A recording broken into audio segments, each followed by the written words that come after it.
Hello and welcome back to the channel. My name is Dan and I'm here to bring you another FPL video. In this one, we're going to be looking at my team selection ahead of game week 37. We'll be talking all things captaincy, transfer ideas and plans as well for the team, as well as a review on the channel mini league, of course.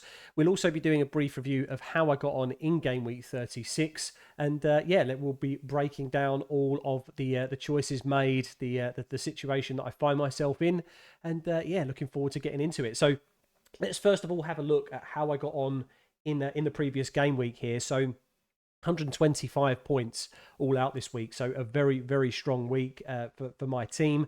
I got about a 60k green arrow in the end, so 77k overall. I was about 138k, I think, prior to this game week.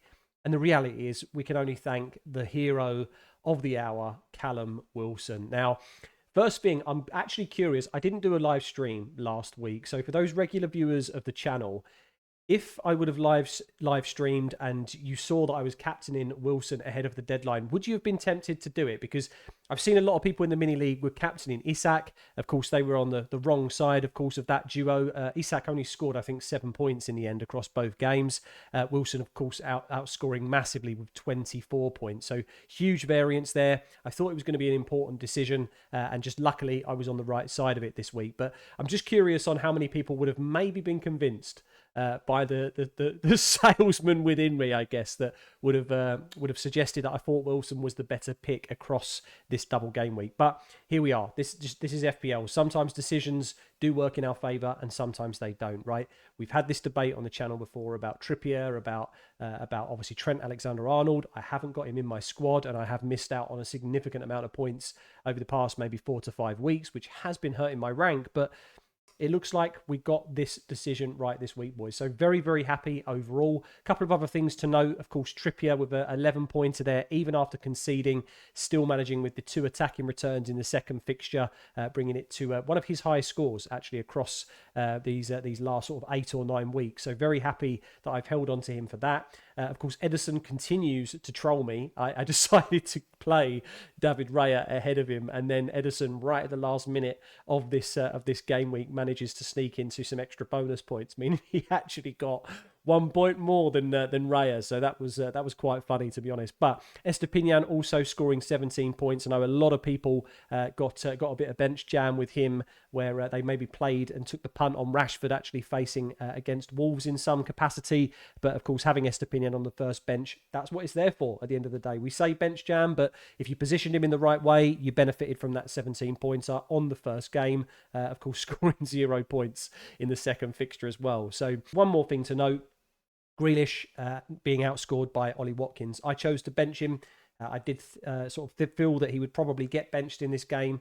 That feeling came to fruition, and of course Watkins getting that assist for the direct free kick against Spurs from Douglas Luiz, meaning he picked up those 3 points there. So overall, very, very happy with this week. A few different ideas that I've got in terms of transfer plans, but I think I'm pretty much nailed on one idea. So I think that's what I'll share with you on the video. There are some routes I could go down, or alternative routes, but I think this is my favoured option.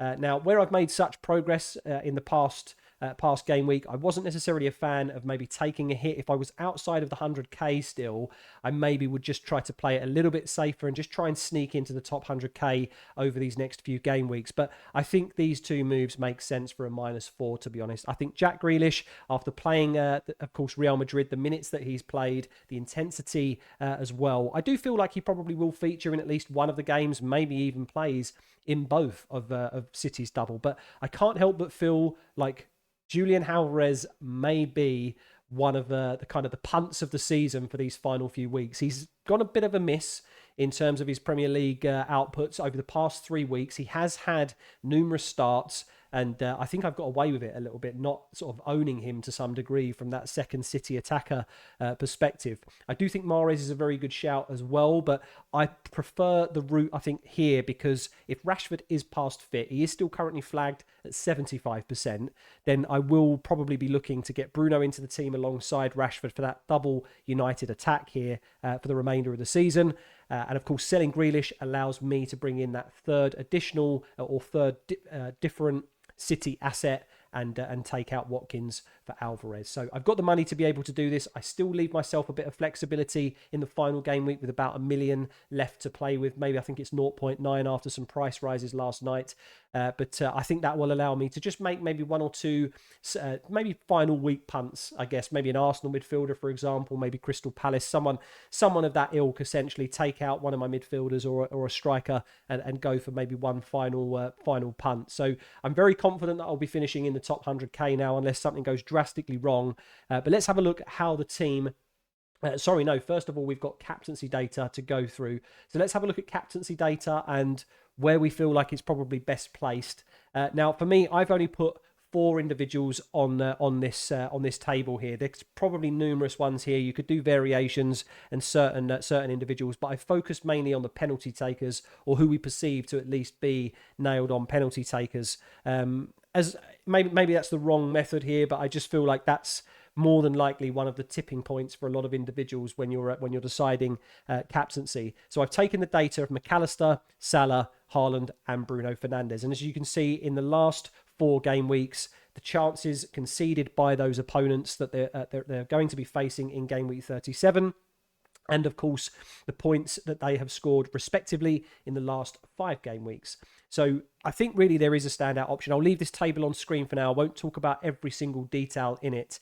As already mentioned, you probably could put Matoma on this list. You could put Alvarez, maybe Grealish, Mahrez as differential options for City in their double. You could put Rashford in there as well as a double. Maybe you go for someone like Anthony, who's had a fair share of chances over the past few weeks, so maybe he starts converting those chances. But realistically, like I say, I think that penalty taking and just that extra chance or such a high chance of being able to score a goal from the spot just gives these individuals that little bit of an edge, which is why I've chosen these 4. The standout option, though, it goes without saying once again, I think I'm going to be playing it relatively safe and just going for Erling Haaland here. I think that his statistics and his numbers against Chelsea and Brighton here. Brighton have actually conceded numerous chances through that centre. They haven't looked as solid defensively. We saw obviously a high press from Newcastle on Thursday night, and I feel like City will approach the game in the same way. Sometimes they play themselves into trouble, and I feel like Haaland is only going to be able to pounce on 1-2 chances. I think, if I'm not mistaken, he actually did this in the reverse fixture and was able to score a goal based on Brighton kind of making a mistake trying to play out from the back. And I don't think over the last few games of the season, let's face it, De Zerbi's not going to change his methodology in terms of playing out from the back, his ethos of making sure that everything is to feet, and of course trying to get into European places, right? So I think Brighton might get a little bit exposed. And then of course Chelsea, we haven't even touched on them yet, and as opponents for Manchester City, they need to beat them. They only need to get 3 points to actually become Premier League champions. After reaching now the Champions League final as well, the treble is very much on for this team. So you can imagine how hungry Haaland is to be able to achieve that in his first season with City.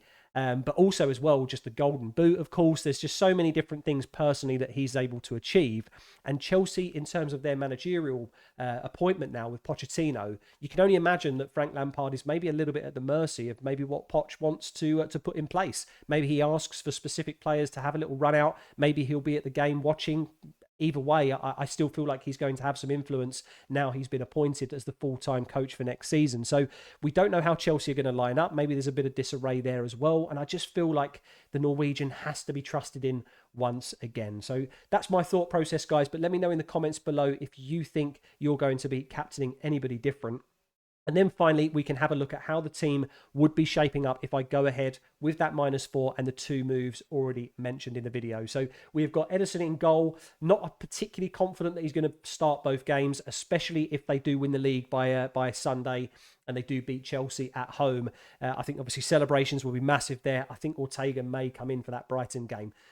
We've already seen him rotated in a double game week previously. I feel like there may be some rotation here as well, but hoping for at least 1 clean sheet. And I've got to trust the double game week are ahead of David Raya, who is playing Spurs away in a single game week. So not major concerns, but I'm just going to be playing Ederson here. Trippier is currently 75% flagged, as you can see the Dorito of death there, 75% with a knock. So I'm pretty confident that he'll probably still feature, but who knows? I've got Botman as a backup to him for a Newcastle defender anyway, if he doesn't feature. And then we've got Luke Shaw and Estepinian with the respective double game weeks there. Then if we have a look at the midfield on how we're shaping up if we do make those moves, and that is Salah, Matoma, Rashford, McAllister and Bruno Fernandes in there. As you can see, Rashford's sort of colour of his Dorito has changed slightly from that deeper orange to yellow. He is now 75% likely to play in at least one or both of these fixtures. There is some news that he's actually fallen ill today, so he's actually been training with the squad all week. So I'm just hoping that he's still fit enough to be able to feature in the Bournemouth fixture, as that is really the favourable of the two. But I still like that Chelsea at home fixture as well. So I don't feel there's any reason to sell him. Now we've got that update from Ten Hag, I think I'm going to be firmly holding on to him, even if he does only play for that one game week. As mentioned with Fernandes, Grealish to Fernandes is a move just so that I can facilitate that third alternative City attacker being Julian Alvarez. So I just feel like that's the route I will go down. I really like Fernandes' numbers. His output hasn't been fantastic from an FPL point of view recently, but his data is there, and I feel like he could explode across these next three fixtures. Obviously, two fixtures, Bournemouth and Chelsea here in Game Week 37, and then that final Old Trafford game with Fulham. I feel like that's definitely going to be a bit of a spicy encounter, so maybe Fernandes can take advantage of that game as well. So very, very looking forward to having him actually in the squad once again. Then we have a look at the front two. As already mentioned, it is this double up here of Erling Haaland and Alvarez. I'm not too sure with Haaland if he gets both fixtures. If he does, then great. Like I said, there are some personal achievements that maybe Pep will allow him to go for, even after winning the league or wrapping it up by the end of that Chelsea fixture. But I think Alvarez has had some deserved starts recently. He is definitely a formidable attacker, of course, scoring that fourth goal against Real Madrid as well. We know he's just so good in front of goal. I think he's been a bit unlucky in recent games. Maybe he only gets 70 to 80 minutes across both of these, in each of these fixtures, meaning he gets 140, maybe 150 minutes across both. But I think he's a better punt than Grealish, to be honest. Grealish output isn't as good as what I think Alvarez's ceiling could be.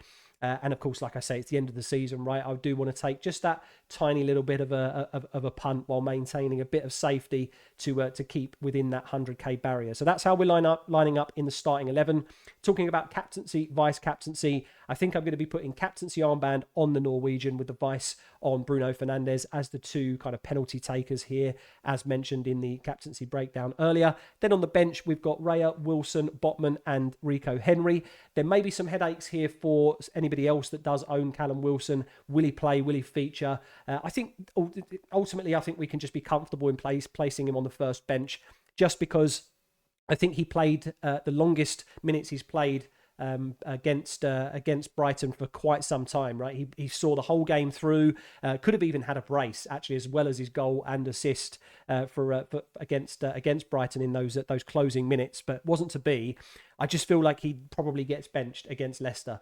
He is an important asset to Eddie Howe for sure. The amount of goals that he's been scoring for the team and has pretty much, I think, almost solidified their top four hopes. I felt like there could have been a slip up really against Brighton, to be honest. But no, they're looking very, very strong. So maybe Eddie Howe does still feature him, but I just can't see a way in for him with this particular squad. Maybe yours is a slightly different situation, but I think if you have got a headache, then it's okay to put him in the first bench slot. As mentioned with Trippier, he is of course also flagged, but I have Botman coming into play if needed, if he doesn't feature. And then I don't think I will ever be looking at playing Rico Henry again for this season. And David Raya, of course, the single game week goalkeeper, as opposed to Ederson. So that is how the team is shaping up, guys. Let me know in the comments below what you think and how your teams are shaping up. Any dilemmas, captaincy choices, transfer opinions, whatever it is, put those comments in and I will make sure I reply to you ahead of the deadline tomorrow. And finally, before we close out the video, guys, we will just be taking a look at the mini league. Jan Aigner, you are still top of the league, even though quite a lot of people here, I think, captained Isak.